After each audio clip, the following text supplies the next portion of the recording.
Okay. Okay, thanks, Robert. Let's call this Rail Committee August meeting to order. May I have the roll call, Robert? Sure. Chair K. Here. Malcolm Dudley. Here. Jack Ringham. Here. Greg Conlon. I'm here. I shut my video off while I'm eating. Paul Jones. Here. Narissa Dexter. Here. Jim Jans. Here. John Malbeck. Here. Jim Massey. Here. And Councilmember Weist. He was on a minute ago. I think he might have some connectivity issues, so. Okay, All right. let's move on. So public comments. I see we have one guest, Roland. Okay, so right now we're set up that for the public comment and preferably as we get into discussions, if folks can raise their hands or otherwise signal so that we can call on them, that would be great. So Roland, you being the only member of the public, do you have a comment?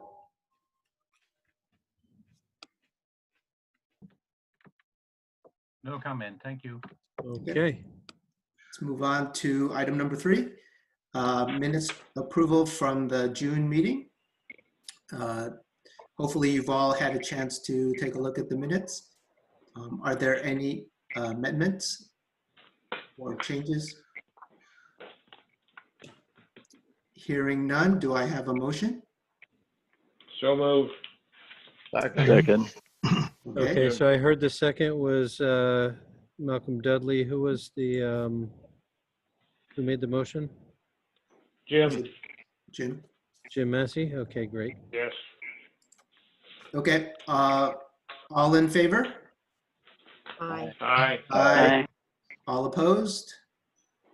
Any abstentions? Okay, the motion, minutes approved. We don't have any presentations this month. And so we'll move on to our regular agenda, item 5. So item 5A is the election of chair and vice chair. Do I have any motions for a chair nomination?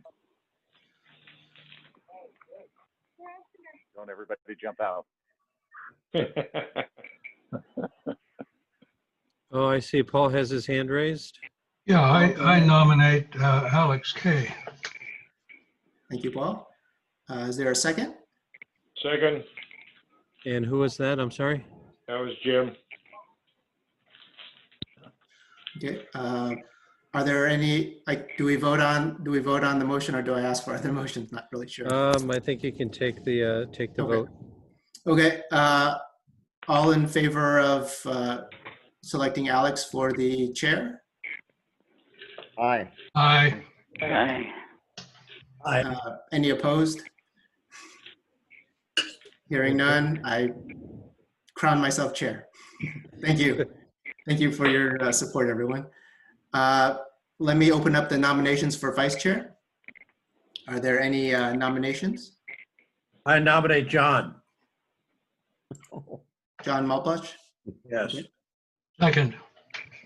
Okay. Hearing a second. Okay, All in so favor just of- to confirm, was that Greg that nominated? Yes. Greg nominated. And Paul was second. Great. I'm going to apologize with people just being on the phone. It's kind of hard to distinguish voices. So I am trying to figure out, this is Narissa. I'm sorry if there's a little bit of discussion. I'm trying to figure out how to pull up the high-speed rail document. what we did actually is if as we get to that item, I'll tell you how to get to it, but it's actually available now on our website on the agenda page as a reference document. So I just wanted to refer to it when we get to it, and I Yeah. didn't know how to do that. I'm sorry. it's That's okay. all right. I've got it. Thank you. So I just want to ask John, are you willing to accept the nomination? Just to make sure that, Yes, this is very much a surprise out of the blue, but yes. We'll try it for a year with you, Alan. okay. I'll try to keep showing up. So all in favor of John's nomination for vice chair, say aye. Aye. Aye. Aye. Okay. The ayes have it. Let's move on. And then come back to here. Can I- Excuse me, this is Jack Bingham. I'm trying to Jack. get on the TV and it asks me to enter meeting password, which I don't know. Let's see here. Hold on just a second. There shouldn't be. I had the same Password. problem. I had the same problem starting up and I had to reboot. It was a problem. So it's a Zoom issue. Hmm. Yeah, there shouldn't be a password on this meeting. Nope. Should I just click cancel? Yes, click Or- cancel. or you may could have- try doing- You may have to restart. Or you might try it, the 935-1700-0963. That worked for me. I had the same experience. So I'll repeat that number for you, 935-1700-0963. Does that have to be preceded by ca.zoom.us/? No. You start out with that? Oh, wait, are you logging in to the website again? I'm trying to. Okay, the best thing to do is if you go to the Rail Committee agenda page, there's a link on that page that you could just click and it'll bring you right to it. So I bring up the town's website first, right? Yeah. Okay. Well, I'll do that. Go ahead with the meeting. I'll try and do it while you're doing other things. Okay. Okay. I just have a question. Wasn't Scott our vice chair before? Yes. Scott Lane. What happened to Scott? Does anybody know? He termed out in June and did not reapply. And I think he Okay. sent a thank you note to folks, but he did appreciate being a member of the committee, but he did not seek reappointment. I see. Which also means we have one opening on our rail committee. So if anyone's aware of a volunteer, they can apply. Okay, let's move on to the next item, 5B, Caltrain update. Okay, well, this is a short update with regards to Caltrain. Their primary focus right now is trying to get approval on their funding measure. Last count, San Francisco approved a modified measure which really didn't match up with the needs of Caltrain. And there is some consternation as to the measure that they approved, as it may not be legal. And there's a requirement that all the agencies that put it on the ballot, approve it for the ballot, should have the same language.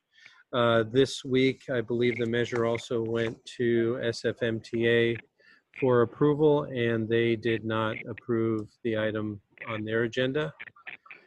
Santa Clara County deferred the item, and I believe that they're going to be listening to it on the 6th, but it needs to be approved by Friday by all parties for it to be on the ballot.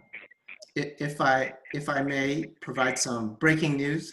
Okay. A lot's happened today. So today, or I should say this morning, there was an agreement among 4 or 5 of the, I think 4 of the JPP members, one from each county at least. They've come to an agreement on a sales tax, quote unquote, clean proposal. So it's the same proposal that San Mateo County and Camtrans has voted on previously and approved. And I think San Jose City Council, Santa Clara County voted on it this morning. Okay. And they've approved that. And the expectation is the rest of the 5 boards left or 6 boards left. I can't remember how I many. think it's 5.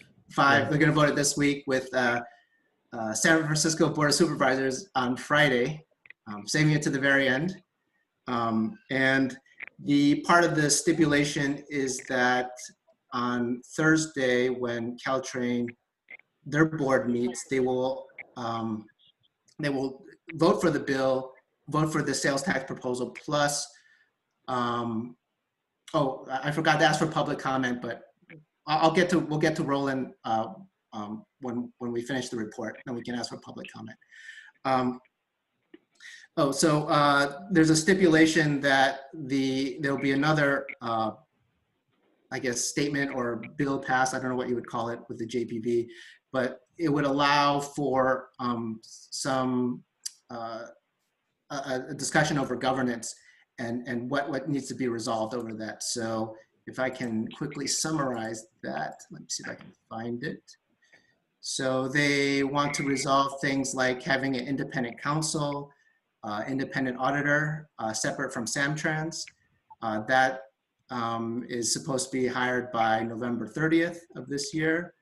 Those two positions, they want to resolve that San Mateo County is still owed about 20-some million that hasn't been repaid. They want to resolve that. And they have some stipulations around the governance structure and how much money can be freed over how many votes. 40 million initially with, with at least 5 members voting in the JPB, and everything above 40 million from the sales tax if 6 members approve in the JPB to be funded. So it's purely within the JPB's authorization to approve it. So it's not relying on anything outside what the counties do. So that kind of that satisfies the cleanliness of the bill, if you will. So that's basically what Santa Clara passed. Santa Clara just passed the clean bill essentially, and JPB is going to have this extra statement out there for them to kind of trust each other to go with from there on. So that's what's happened. What San Francisco agreed to do.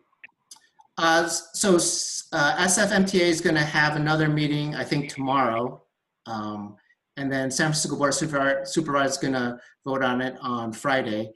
But Supervisor Walton was part of this agreement, so he's on board with it. And I believe, I can't remember if Aaron Peskin was also on board, was also part of this, but he probably was involved as well. So if there's any other questions, I'll open up the public comment after questions. Alex, I have a quick question. Go ahead, Narissa. Can you explain what you were talking about when you said there's a $40 million threshold for expenditure, and that would, can you elaborate on that? Sure. Wouldn't all of the sales tax be going towards Caltrain automatically, 100%? Yes, it would automatically go to the JPB's control. And what I'm reading from a document that was linked to from a KQED article. I can put it in the chat. But I assume KQED is a pretty reliable source, so I'm going to trust it. So it says the JPB may approve the expenditure of 40 million of revenue from the Caltrain tax measure for operations or capital repair of Caltrain with the approval of at least 5 members of the JPB. And the JPB may expend an excess of 40 million of the revenue from the Caltrain tax measure in a fiscal year with the approval of at least 6 members of the JPB. Okay, thank you. So let me put this in chat so that you guys can take a look at it later on. Okay, I think we have, I can't tell if it's Jack that's raised his hand or if it's just Roland. No, it's Paul. Oh, okay. Paul. Do we have an update on the electrification program? That's the next item on the calendar, on the agenda. Oh, I thought that was part of the Caltrain. Oh, I see. I beg your pardon. I don't read so well. It's okay. I have a Any question. other questions? I think you have Jack, Jim right now I've got a and point Jack. to raise. I think I know the answer to it. But Caltrain's electrification program is probably going to spend $2 billion worth of taxpayers' money. And I just wonder if there isn't some legal way with legislation or whatever to tap into that money until we really need electrification, if we ever need it for high-speed rail. Said they don't need it for local traffic? Can we So- defer that discussion till we get to that Yeah, let's item? get I to think that in so. the next 5C item. That's, I have a question on, still on Go ahead. 5B. Can anybody give me an update on the status of the MOU between Atherton and Caltrain regarding service to the Atherton station? It's still in process. There is no MOU at this point. It's just being discussed, and that's where it is. Any ETA? Not at this point. I think, I mean, it's not a topic of tonight's agenda. Well, it says the committee will have the opportunity to discuss current and upcoming Caltrain issues, as well as related items. Okay, so as far as Caltrain is concerned, they're going through the environmental process. I think they have a hearing set for Thursday. Thursday, yeah. They had the public meeting last week, but there is no MOU yet. So Jim, you may want to maybe talk to a member of the subcommittee for more information. I don't have any other information for the rail subcommittee, for the rail committee here today. Who's on the subcommittee? Carrie and the mayor. And the mayor. All right, thank you. No problem. If there's no more questions, let me open it up. We have Oh. Roland. We still have Roland. Yeah, let me open up for public comment from Roland. Yeah, this is Roland. I'm on the phone. Hi, Roland. Okay. I lost my raised hand on Zoom, so I'm just going to use the phone and do a *9 when I need to speak. So very briefly, the information that you have is correct. What has happened is that they realized that putting all these conditions in the ballot measure was never going to work. So what they did, they split it down the middle. So on the one hand, they've got a clean ballot measure, and then all the special conditions will be added to the Caltrain bylaws. And what's going to happen tomorrow, there's going to be a single resolution for both. So either the board agrees on both, or the entire thing, on Thursday, or the entire thing falls down. You know, it's very simple. And I'll be watching the links and just double checking you got all the correct information. But basically, that's what's going to happen on Thursday morning. That's it. Thank you. Thank you. Yeah. I have a question on that. Roland, is the language for the, to be added to the Caltrain,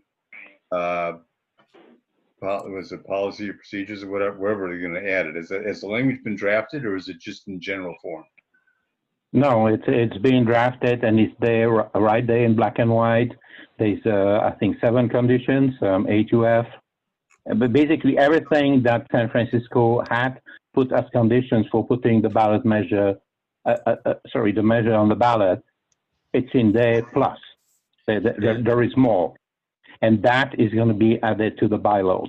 I see. So basically, there is no arguing. Yeah, so just for information, Alex did post in the chat window. So if you go into the Zoom chat, there is a link to a draft, to a resolution. I believe, Alex, that's what they're going to be adopting. Yeah, that's, at least from the KQED says that's the measure that Caltrain is going to vote on. I'm going to send you the direct link to the Caltrain website, okay? Okay, thank you. In the chat. This is Jim. I've got a question. Go ahead. Does this measure require 2/3 of the voters to pass? And if so, in what area? The sales tax does, and I believe it's 2/3 from each county independently have to pass it. But Okay, thank you. yeah, I don't know about this, the bylaw requirements for the JPB. I don't know if they Doesn't have make their any own- difference if they get it on, it still has to pass, so this Correct. is a bunch. Yeah. Yeah. Yeah, this by no means means the sales tax is going to pass. Right. I just there- want to make sure it was under the 2/3. Thank you. Yep, no problem, Jim. Okay, clarification. I have just a quick question here. When you say bylaws and it's going to be adopted by the JPB does not have the authority that is necessary. Samtrans district has the authority right now to control the managing agency issue and has a tenancy in common property right to part of the right of way. So getting these measures to be a reality would require Samtrans district's adoption and approval. Can you address that? Yeah, can I answer that? Okay, Go so ahead, Roland. basically, when they drafted this agreement between the three counties, that is called the 1996 agreement, there were a set of bylaws and regulations, including Samtrans being the managing agency. The clause that they use in there is clause number 9, that says that the majority of the board at any, I forget the majority or unanimous, but they can change the 1996 agreement and add extra stuff. And this is what they're using. This is how they're going to get in there. I'll send you the link right away. Okay, you can post it in the chat window, Roland, and I'm going to put you on mute. I will. Again. Thank you. I will do that. Thank you. Okay.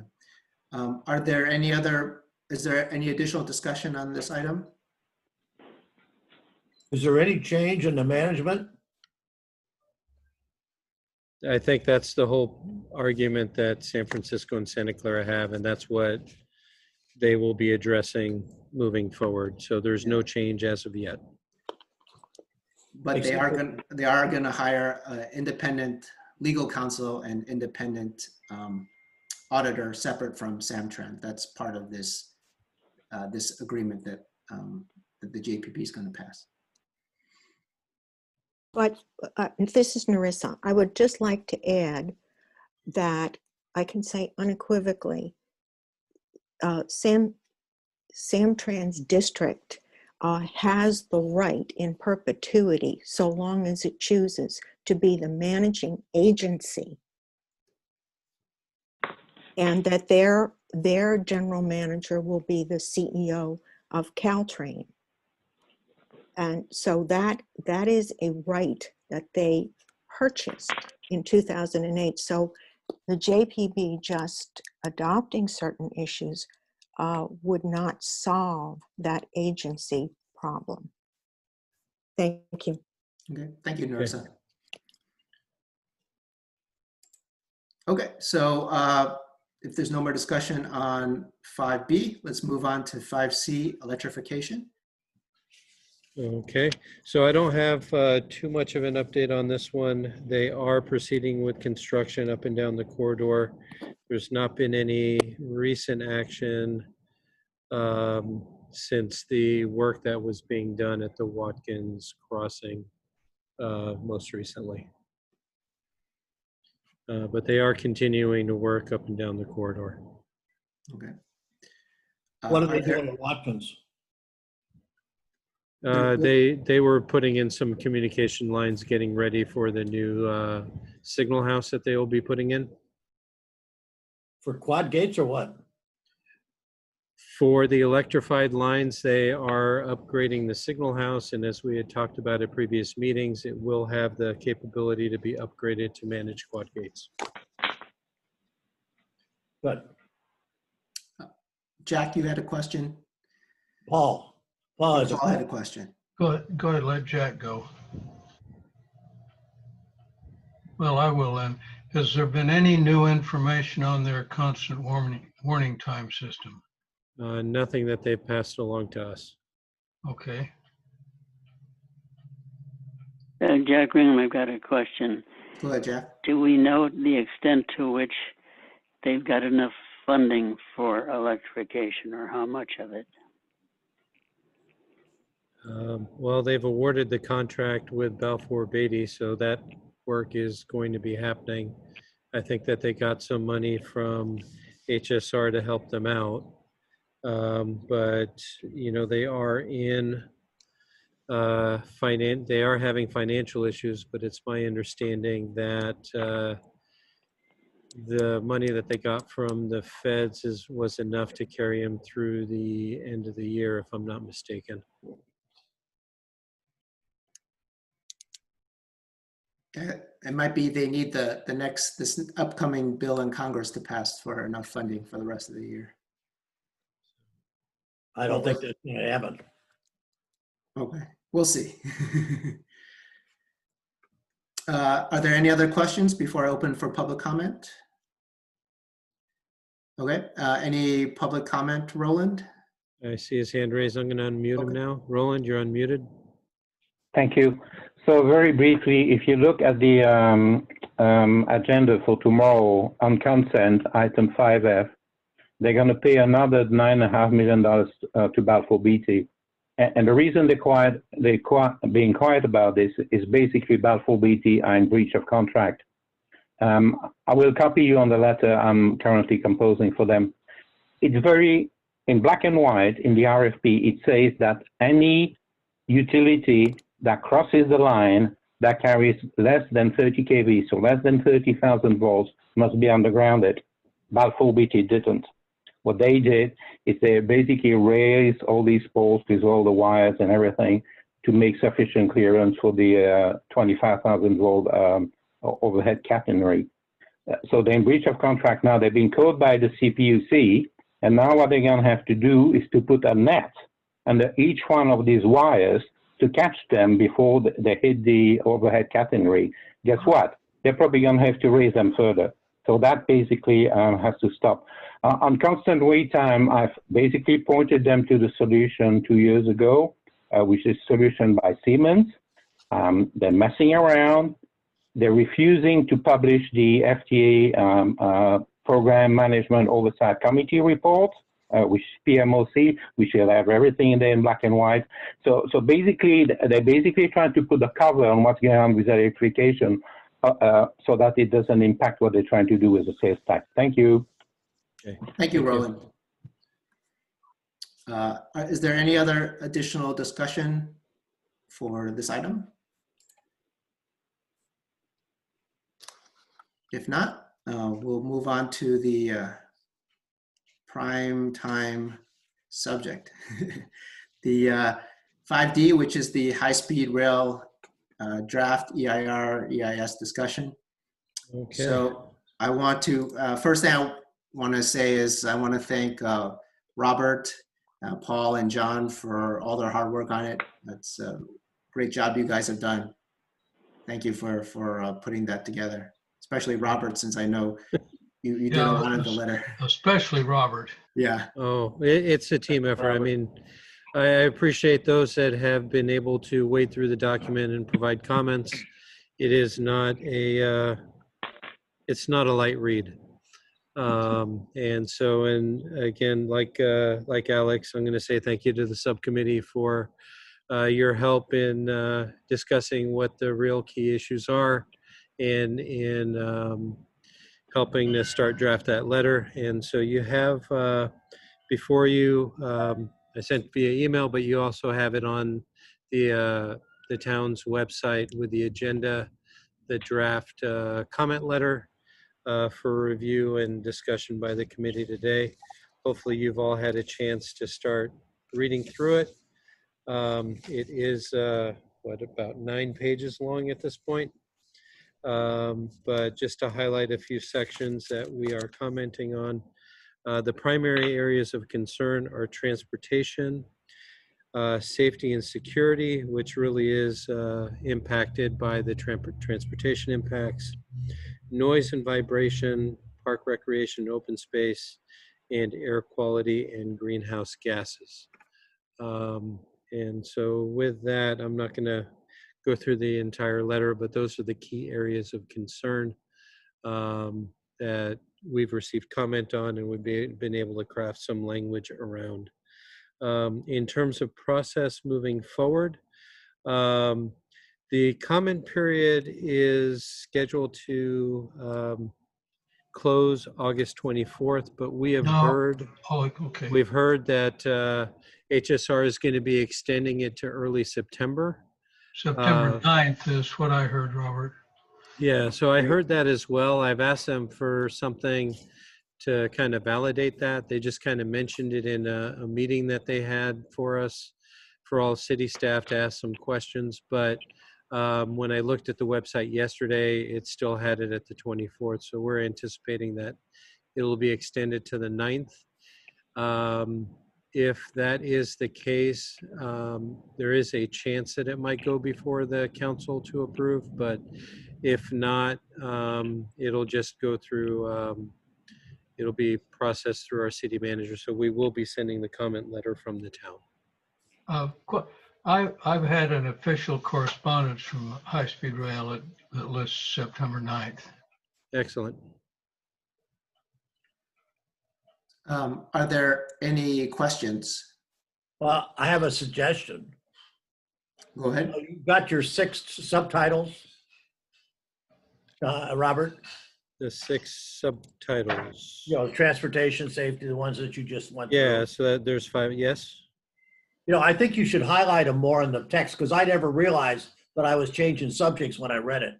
Okay. Subtitles are just not, you put them in bold type and larger type so that Okay. you know you're changing subjects there. Okay. To help because I didn't even realize that I was changing subjects. Some of it didn't make any sense. Thank you, Greg. It's Narissa. May I make a comment? Go ahead, Narissa. On the substance of the document. I thought it was extremely well written, and I thought that the issues discussed showed some very serious analysis, and I applaud that. I'm sure it was very hard work. But there is a point that I would like to clarify. Under transportation, it says the project design includes the installation of 4-quadrant gates at the Watkins Avenue rail crossing, which are necessary and important for safety at the crossing. Unfortunately, the design option proposed at the crossing may not be feasible and would cause significant impacts to public safety access and access to public facilities and parks. Specifically, it goes on, talks about a 50-foot long median island on the west approach. What I wanted to just make clear here is that we don't create the impression that we would be falsely operating under the idea that the median has anything to do with the installation of the 4-quadrant gates. In terms of the implications going forward. 4-quadrant gates by the FRA is a standalone, and I just don't want to tie these things too closely together. So I'll just clarify. So what they have in their design documents are kind of, or in the documents are conceptual layouts for different configurations. The configuration selected for Watkins and one other crossing has the 4-quadrant gates and then a 50-foot median island on both sides. So the concern... On both sides? On both sides. And so the concern is on the west side, when you extend that median by 50 feet, you're blocking station lane. Mm-hmm. And so it's not an issue with quad gates, it's an issue with the median. Yes, I'm just separating them. I wouldn't, that's the distinction I'm making. I wouldn't want anybody to read this and think that Atherton was under any kind of misconception, because we're not.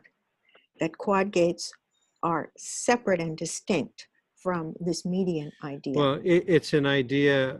The comment is really regarding the selection. I understand the access. Yes. Yeah, it's the option type that they selected. It's not the quadrant gates. And if you have some suggested language to make that clearer, we're certainly happy to take a look at that. And I'll try and see if we can work something to make it a little clearer that the issue is solely with that median extension. Right. And Robert, what I wanted to what I'm stating here is that 4-quadrant gates could be installed at Watkins to improve safety and facilitate that grade crossing. There is no necessity to have the median and by the way, I have walked that and looked at that. I don't believe there's physically the space to do that. You would have to widen the road. Yeah, so taking your comment, the suggestion that I would have, and if it's okay with the committee, is that the 4-quadrant gates should be installed without the median on the west side. Right. And Or the east side. There's no need for it if you got quad gates. What possible use is the median on the east side? There, And I don't think physically, I don't believe there's the room. That's what I'm saying. You would actually have to widen the road to accommodate a median. I've looked at that. And I'm not going to disagree with you, Narissa, but I Right. think that if they choose to widen the road a little bit, we wouldn't necessarily object to it, provided that we have the walkway and everything else that we need. It's the east side that, in addition to space, it just blocks access that we can't live without. Oh, you mean, What is the yeah. purpose of it?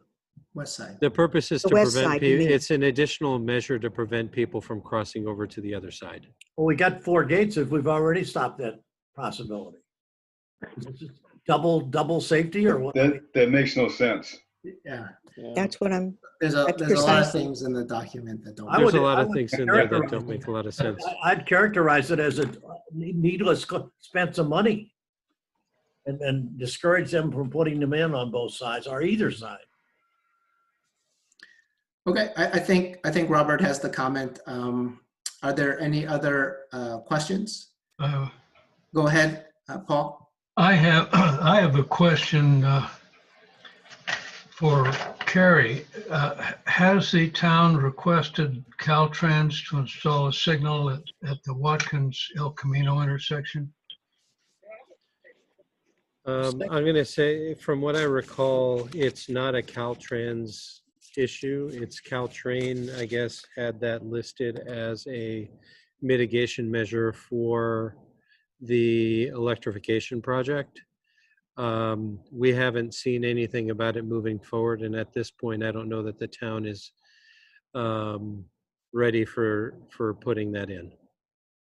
Okay, because one of the impacts here is that there will be more traffic funneled to Watkins, and that intersection with El Camino is a dangerous spot. mhm.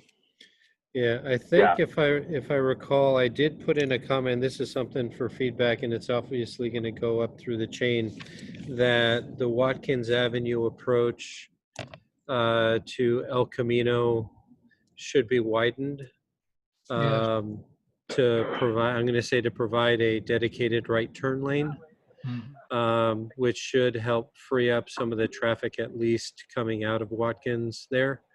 In addition, we have some issues at the Atherton Avenue intersection with El Camino. And so if they can widen that out as well to put in better dedicated right turn lanes, that would be something that would help us with our mobility.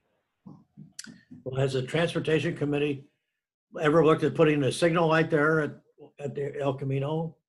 No. There was discussion of requesting a study to look at the potential widening of Watkins to provide for that right turn. For the right turn and a signal light or not? At this point, the town's not going to fund a signal. Is it our cost or doesn't the state of California put that in? State of California won't necessarily put it in. Right now, the traffic, if you look at what in one of our comments, is that the level of service doesn't exactly call for a traffic signal right now. When you have a multi-casualty at that intersection, I guarantee you'll do it. I guess we'll have to wait 2 fatalities to have that Well, happen. I think, again, what HSR is saying is that Caltrain is supposed to put one in, so they're not planning to. What they're supposed to, or they're going to? Well, according to the EIR, they're supposed to. Why? Why are they supposed to do it? Is mitigation for their project. Well, don't we want to make that point? if, Are I'm Are going to we say that, shy? Who are we worried about offending? If they're supposed to, then let's say it. well, no, the document says that Caltrain is supposed to.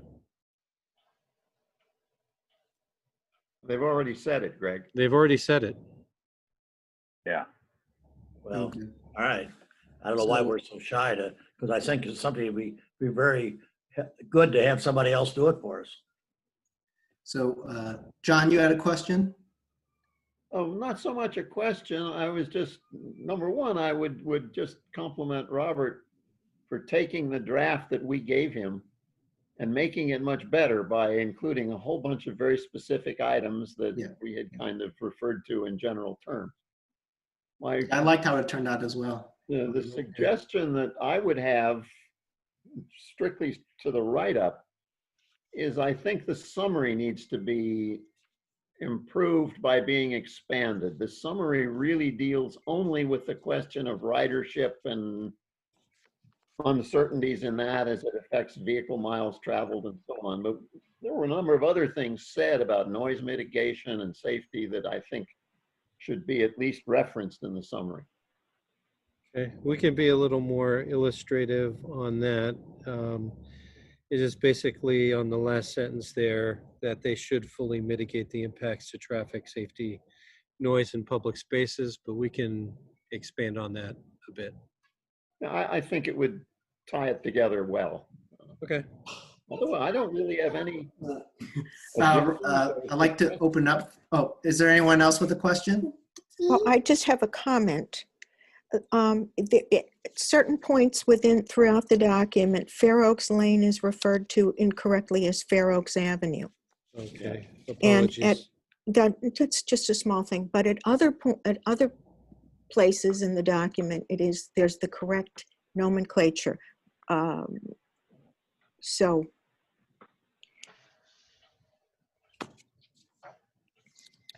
Robert, Thank you, would you like, Nerissa. there are some grammatical errors here. Would you like me to write them down and send them to you separately? Sure, Okay, great. I'll take it by email.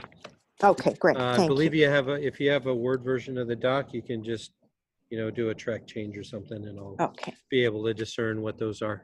thank So you you. don't have to enumerate Yeah, I them don't paragraph by want to take paragraph. up a lot of time now. They're small things. Okay. Any other questions Well, before I open up for public comment? I think, Well, I can't tell if Greg is talking, he's muted. no, it's Paul. Okay. Paul, go ahead. I would like to see a little bit of expansion about the VMT issue, because the presentation of the countywide numbers derived from the demand estimates sort of overlook the fact that the predominant amount of travel in any area is very short trips. It's not long distance trips. And the data file that they're using to generate their trips on the high-speed rail is based on very long trips. So there's a mismatch in there that I think causes some confusion.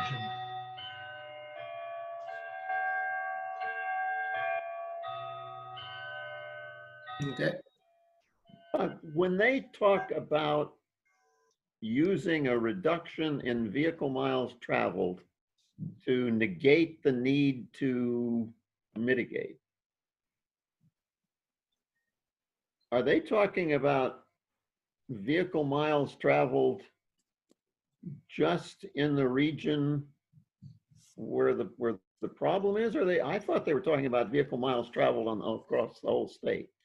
I think they're doing it by, they provide the table, and the table's copied in the letter. It's by county. Yeah. It's by county. And so I think it's table 3.2-14. And so you can see that they have some reductions by county. So, but it's a nominal, I'm going to say it's a nominal amount. And it is, that nominal amount can certainly be negated by a slight change in ridership. Precisely. Which is the argument that we tried to make. I have a question. Go ahead, Narissa. Given the importance of ridership projections and its effect ultimately on VMT, et cetera, is there any account here of the possible impact that COVID-19 will have in the next few coming years? I mean, that is a white elephant in the room. Is it addressed at We'll all? talk about it in the morning. No, No, on the high-speed rail document. yeah, it's not. No, it's not. And I'm gonna say that we all hope that we know that COVID-19 is changing the operations for a lot of folks and changing traffic, et cetera. And will change the way business is conducted moving forward. It's really hard to say what the impacts of COVID-19 are going to be back in 2040. Oh, I agree. And so, But I meant with respect, they're using 2020 numbers here. Yeah. I think if you go back, I think that they're going back to ridership projections back in 2016 as the basis for the document, even though ridership projections have been updated in each of the business plans since then. And the direction that they went is the opposite direction, meaning that the ridership projections are going down. Yes. And they did acknowledge that just Yes. in basically a paragraph, and we highlighted that paragraph in the document. But we disagree with the conclusion that they made. Or it's just basically, it said it would, that the benefits would be less than the benefits presented in the draft EIR, EIS, but it's not. I think it's the reduction in benefits is an important thing. Yes. Especially if they go negative. Yeah. Oh, yeah. Then they have to mitigate. Yeah. Are there any other questions?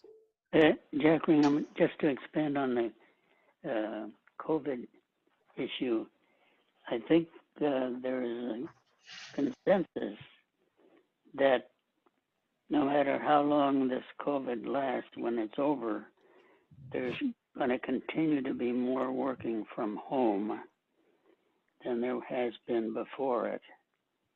And that hasn't been quantified, but it's something that I think is probably logical and should be addressed in some way. Okay. Well, I'm going to offer this opportunity up to the committee. If you have any specific language that you think we should consider, or as Narissa indicated, any grammatical things that you think that we should address, if you wouldn't mind sending something out to me by the end of the week, or actually I'll let you have the weekend. So if I get it by Monday, I'll try and take a look at it next week and incorporate it, but I need to start moving the draft up the chain. And so I'm happy to take whatever comments you have and try and consider those before moving it up. So Robert, you are going to make the change that the town recommends, just the 4 quadrant gates, and not removing the 50-foot median islands. At this point, my consideration is the east side, but if the committee thinks that we shouldn't have any, I can suggest that as well. I would recommend that we not have any. It's completely unnecessary. And I think it, as I said, there's a shortage of land there, so. Okay. Maybe you misspoke, Robert, but the concern is really the west side, right? That's what interferes. I'm sorry, the west side. Yes, the west side, yes, but I thought you were going to leave the east side. I thought that's what you were saying. Okay, so if, Alex, if that's, sorry, Chair, if that's the extent of comments from the committee, there is a member of the public that has his hand raised. I actually came up, I had a question myself, because how are these EIRs, for something new like COVID coming up, how is that something we can ask the people the consultants who create this EIR, they should take another look, or these kind of current event things that can drastically change projections, it's not something that's supposed to be part of EIRs. I'm going to say that we should be careful in terms of how we ask, because I'm going to say that we don't know what that number one, we don't know what that analysis is going to show. But if the analysis shows that, you know, that the impacts might be lessened, for example, then you don't really necessarily want to bring that up. But again, if they're not going to be, well, something like COVID, which we're sure is going to have a big effect on ridership, but very hard to predict. yeah, and so how Most likely to take it down quite a bit. Be careful, Alex. It'll, you know, it may take ridership down. It may also, it'll really take VMT down. Well, people still have to get around. Yeah, so I'm going to say, I think I sent some, at least to the subcommittee, I did send some links to structural suggestions on how letters for EIRs are to be written. Okay. And part of that recommendation is if you have specific comments and recommendations on how they should be addressed, that's what you want to kind of bring up. And so what we would be doing with the COVID is basically bringing up I'm going to say a current event that we hope is going to be transitory in terms of its long-term health impacts, meaning that, you know, vaccines hopefully will be developed in the short run. And as far as the health stuff, that gets addressed. There are short-term and medium-term impacts to the way that businesses operate. And to be quite frank, COVID or no COVID, we don't know how businesses are going to operate in 20 years. And it's really going to be hard to address that. Okay, that's fair. Okay, let's open up for public comment then. Roland? Okay, so I will unmute Roland. Roland, you're unmuted. Thank you. So very briefly on the quad gates, what has been missing from the conversation is the subject of intrusion detection. And I apologize if moving forward, I guess it's going to sound like I'm all over the map, is because they are all over the map. But intrusion detection is mandatory for quad gates. There's no two ways about it. It's there in black and white in the Caltrain engineering standards. And what it does is that if a car has made it past the first gate, which is known as the entry gate, the secondary gate, which is known as the exit gate, cannot come down until the tracks are clear. And it doesn't matter if you do loops or whether you do radar. Now, the problem with the High-Speed Rail Authority is that the so-called consultants from the UK, the Network Rail, and they somehow think that intrusion detection is linked to the signaling system. This is false. This is false in California. This is not true. So then they started talking about we need to change the signaling system, etc. Right? At that point, it got so far basically down the tube that they said, oh, we are going to start operating high-speed rail in the peninsula at 79 miles an hour so that we don't need intrusion detection. So basically, I'm going to leave it at that. The last comment I'm going to make is that, I don't know if you know this, but they have obtained NEPA assignment from the federal government. And if you look at the MOU, it says there in black and white that NEPA assignment could be rescinded if somehow the FRA could demonstrate that their consultants are incompetent. I'm going to use exactly that clause to have their NEPA assignment rescinded at the next board meeting, which is on the Thursday, the 13th of August. Thank you. Okay, thank you, Roland. So let's open it up for discussion. One thing that we should discuss is part of the proposal that is supposed to mitigate things like noise is putting up a wall on the right-of-way. And the current DEIR says they'll put up a wall on the Lloyden Park side up to Fair Oaks. And then I think also part of Holbrook Palmer, is that correct? Just a short stretch. Just a short part of Holbrook Palmer Park. one of the concerns that the subcommittee brought up is that if the wall's on one side, the sound waves are going to reverberate to the other side. So if a high-speed rail is going to put up a wall on one side, they should put up walls on both sides to prevent the sound bouncing off one wall and amplifying to the other side. Now, my question for this committee is, should we ask that the entire right-of-way within Atherton include a wall on both sides, things like the Civic Center, everywhere along Station Lane? And the reason why, you may or may not want it is that the wall will block out sound and vibration, but it's also a visual barrier too. So it's, you get a plus or minus. It's not very clear. It's not a clear cut, always yes, always no, but I wanted to open that up to discussion, as well as anything else that any of you want to bring up in discussing this EIR. Alex, I would support your comment. When you're having that sort of sound control with the walls and solid mass, you really need to have it on both sides, and it has to be continuous. Once you start piecemealing it, you end up, as is implied here, actually amplifying the sound in the areas where where the wall is missing. Okay.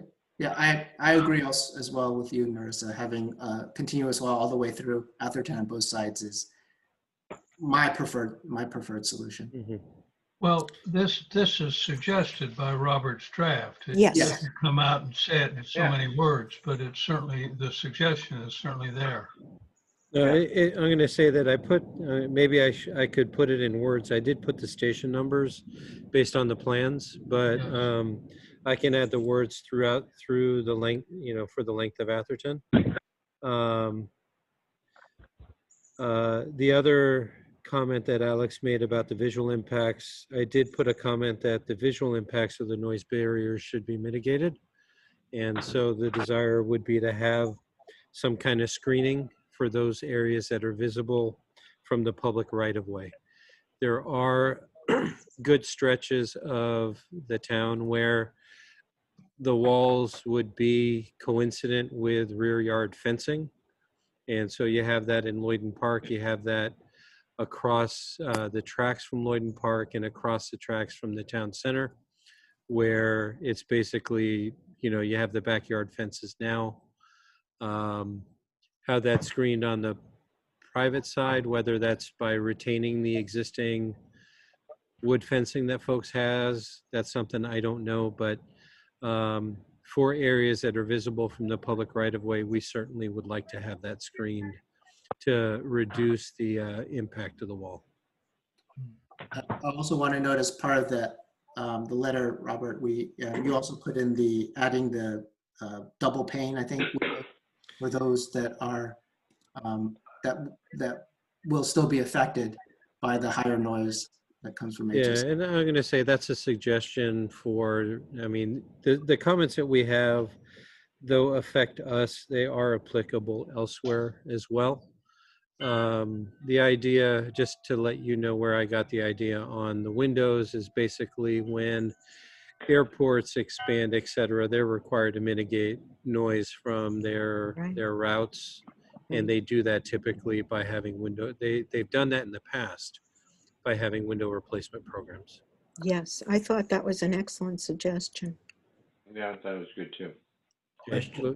Looks like you have, Mr. Conlon has a question. I think at a minimum, you ought to say they ought to put a fence, because we still don't have a fence down Dinkelspiel from Watkins to the library. Fence. We've already had one guy crawl under there and commit suicide. You're talking about at the station area? No, between the station area and Watkins. They're between. Well, not from the station area, from the public house, from your old offices. There's a fence. Sure. It was recently opened for their construction activity, but they had a fence. Yes. From, I'm going to say, I'll start it at Maple. From Maple to Watkins, there's a fence. And along the corporation yard, there's a fence. It opens up again at the station. All the way to Watkins? From Maple to I mean, so Alex, you know pretty well that area pretty well. Yeah, There there's was a fence. It's right now there's heavy vegetation that makes it hard to get across, but I've noticed some folks are, because they can't get to Fair Oaks as a pedestrian without getting onto El Camino, which would be a long way for them to go. They have been sneaking through opening in the vegetation and getting across. So there's no Okay. fence. There's no fence. That Okay. area, yeah, that area, there's no heavy vegetation, there's no fence, but it's outside the corporation yard. That's what I But thought. the suggestion that we have is that we want the sound wall the whole way down. Yes. Well, yeah. but you should start out with a fence at a minimum. If they don't do the wall, they should certainly do a fence. And is that for safety, or is that, what's the purpose behind it? Because the noise barrier, the wall is for the noise. Noise. Safety, that's the purpose. We should have fencing all the way for 60 miles, but we don't. And you should have it right there at the busiest point of our Atherton is where we should have it. We've already had one suicide there. One guy crawled through the fence, through the vegetation in that area. I think it may have been down further, but I'm pretty sure. What's the guy's name? That But you could still access that area from either the Fair Oaks Lane crossing or the Watkins crossing and just walk down. people don't commit suicide in public. They do it, and they're wearing. No, I'm saying they just would walk down so Well- that it was more private. You just can access that area. You can't stop access from that area because of the crossings. Trust me, fencing would be needed. Okay. Okay. Again, if there's specific comments or language suggestions, please do forward those via email. If you can reference a paragraph, or if you want to use the Word document that you have to provide those comments, please do so. What page is that we're talking about? It's Well, near- there's the noise section, but there's a separate safety section, so you can refer to that, but I would suggest that you tie it into their document if you have something new that we haven't addressed. Because, I mean, we're making comments on their draft EIR, EIS, and so we need to make reference to the document when we make a comment. Well, where is the section on where you're going to put up the wall? That's under the noise. And so specifically on page 7 of 9 is the specific to the town of Atherton request. But the comments on noise and vibration start on page 6. I got it. Okay? Any other comments on the DEIR?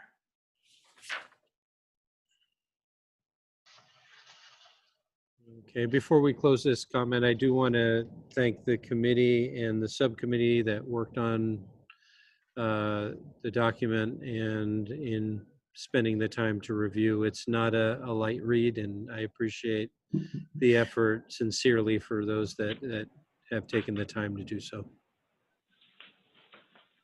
It was fun participating.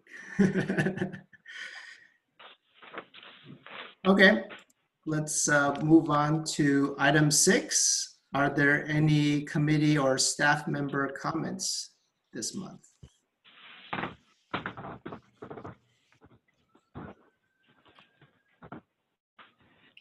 Well, I think, I had hoped to resurrect that material. Did I send out that material I got from Paris? Yes. Because I couldn't find it today. I couldn't find my own material because I wanted to watch it to refresh my memory, but I wasn't able to because I couldn't find it. But somebody send it back to me so I could look at it. I'll go it on my own rather than bring it to the committee because I was too late to the dance. I'll send it back to you, Greg. I have it. Would anybody get anything out of there that we should think about putting in here? 'Cause Well, the wisdom that he expresses in building high-speed rail lines is absolutely true, and they've already violated that by running their system through through the major cities in the Central Valley. So they have missed the boat on a good many of those suggestions, which is to their detriment. But the suggestions are still valid. Is there any way we'd want to bite that off?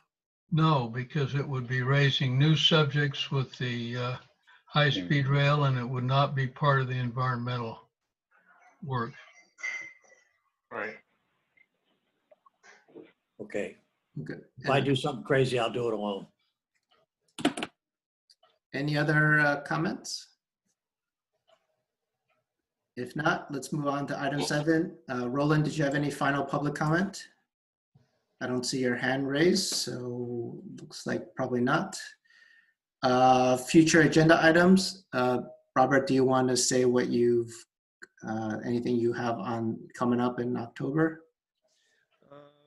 Well, I can't say as of yet. I know that the committee did request Roland's presentation, and we'll consider that. Just that at this meeting, it was really important to focus on the EIR.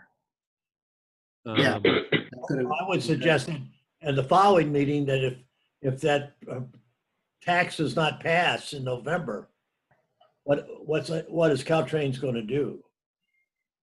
And what options do they have?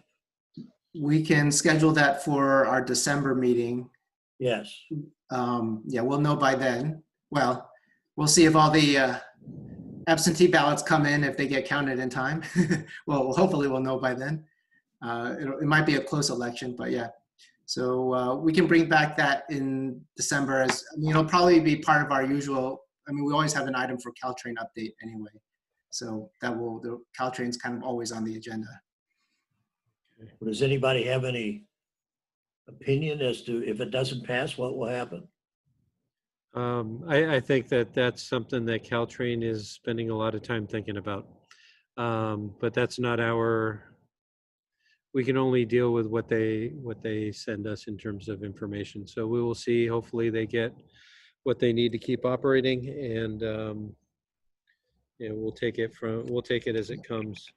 So I will note out, Chair, that on item 9, we are looking at changing the meeting date from our standard first Tuesday. Second Tuesday. To the second Tuesday. The reason for that is right now penciled on calendars is National Night Out, which was originally going to be today. It's been rescheduled tentatively for the first Tuesday in October. It's unknown at this time if such gatherings will be permitted or to what degree National Night Out will be celebrated in October. But we have our fingers crossed that things with regards to COVID-19 are able to mellow down and we're able to get off the watch list, which we are currently on. And we look for guidance from the folks that are organizing National Night Out. But in preparation for that, or in anticipation or hopefulness, we are looking at scheduling the 13th. Okay. So that means the December meeting will be on the first Tuesday again. Yeah. Okay. If no other agenda 8 items, we'll move on to 9. Robert already gave the 9, so do I have a motion to adjourn? I can't So- believe this So thing moved. would want to disband so quickly. I can't believe we're only We're done. 35 Okay. minutes. That's a record. So I have a first. I have Narissa as a first. Who's the second? Second, this is Jim, second. Okay. All in favor? Aye. All Aye. right. Aye. Okay. We'll see you guys October 13th. All right. Meeting Thank you all. You got it. Thank you. Okay. Everybody.